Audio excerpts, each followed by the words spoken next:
Hey there! Welcome to Doodles! Today's prompt was sent in by Thomas, who asked, "What if your thoughts changed your hair color?" And this one's an interesting one. We're going to dive right into it after the jump. So if this is your first time here, make sure to hit that subscribe button so you never miss an upload.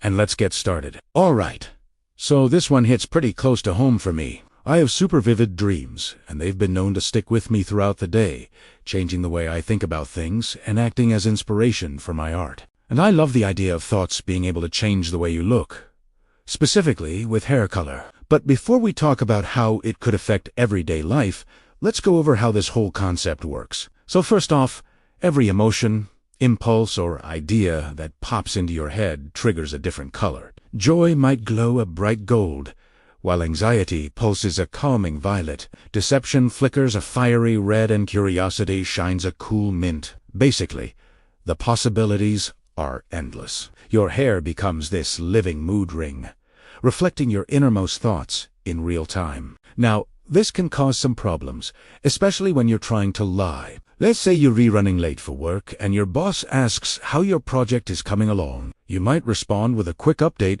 without mentioning that you've actually hit a snag. As you speak, your hair stays a respectable brown, betraying nothing. However, once you hang up the call, the facade crumbles. Your hair erupts into a neon red, shouting your dishonesty to the universe. The struggle between concealing your thoughts and expressing them is constant. With every word, every interaction, your hair is there, translating your emotions for the world to see. In T's world, privacy is a distant memory. Every public interaction becomes a high-stakes game of poker with your hair doing the talking.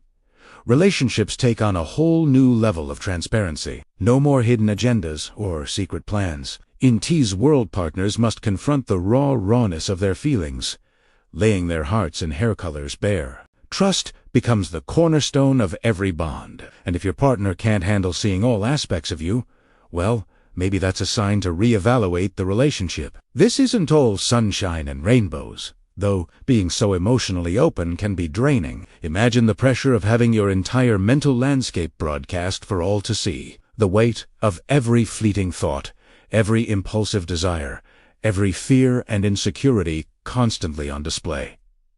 It's exhausting. Hairdressers become an obsolete profession. Forget appointments and highlights. Your hair does whatever it wants.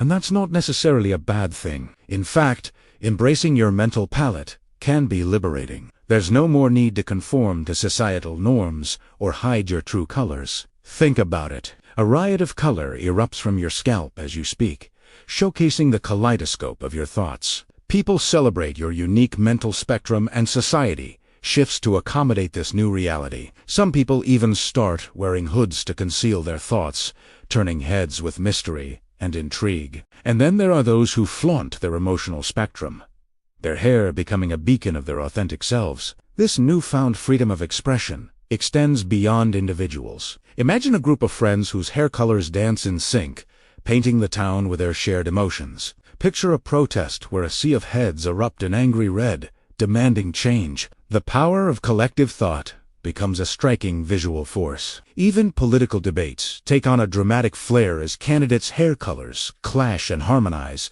reflecting the spectrum of opinions within the population. In T's world, therapists have a new tool at their disposal, the hair color log. At the end of each session, patients are encouraged to document the colors that dominated their day. This creates a visual map of their emotional landscape, helping therapists pinpoint triggers and patterns. The ability to track emotions non-verbally opens new doors in therapy. Performance artists take center stage, choreographing shows where dancers' hair colors weave a symphony of synchronized thought. It is a mesmerizing display of collective consciousness as the audience watches a living, breathing kaleidoscope of emotions unfold before them. But this world isn't just about grand gestures.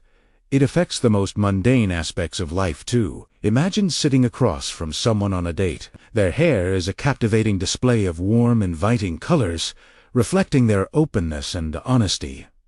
Or picture yourself walking into a job interview. Your hair is a composed and confident blue, projecting the image of a focused professional ready to ace the interview. The impact of such a world stretches far and wide. It challenges long-held beliefs, forces confrontations, sparks revolutions, ignites creativity, and paints every moment with a spectrum of emotions. It's a world where the canvas is limitless, and the colors of your mind take center stage. I really had fun exploring this concept, and I hope you did too. But now, I want to hear from you. If your thoughts could color your hair, what shade would dominate your day?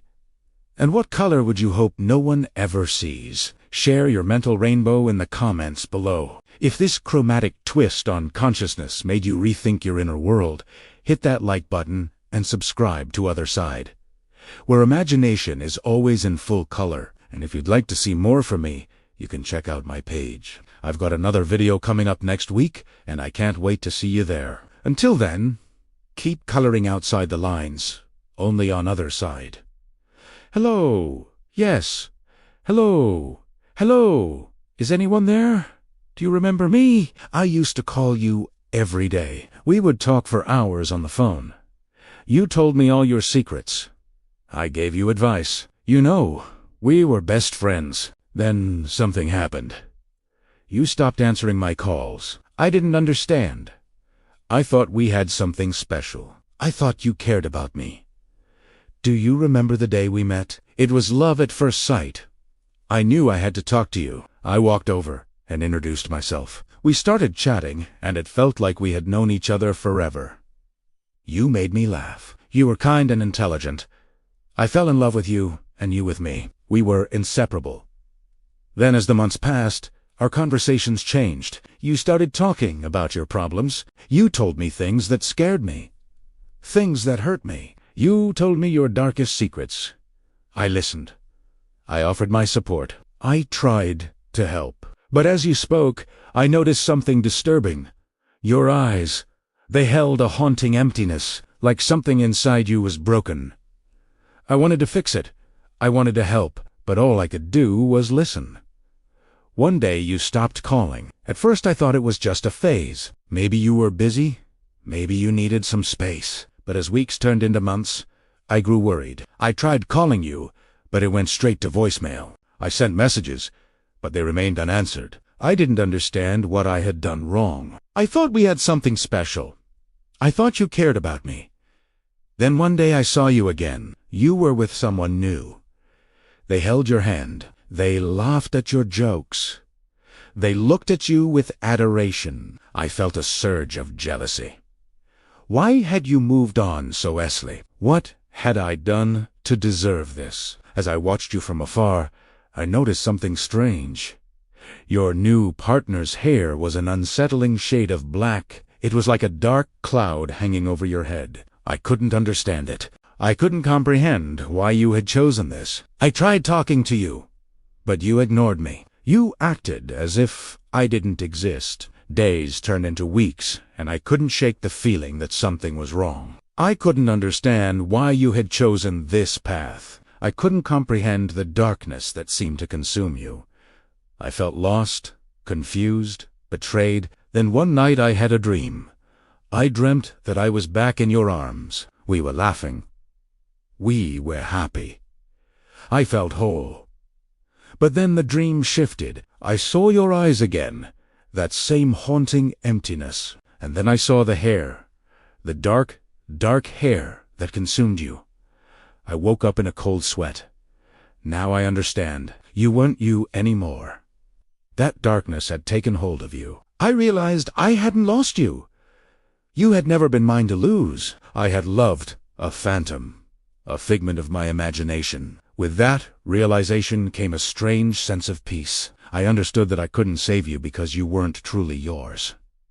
To save, I had to let go. And in letting go, I found freedom. Now I live my life without you, filled with joy and laughter. I look back at our time together with fondness and sorrow. I carry the memories of the one who could have been, the one who almost was, but I also carry the knowledge that I survived the darkness and emerged stronger, braver, wiser.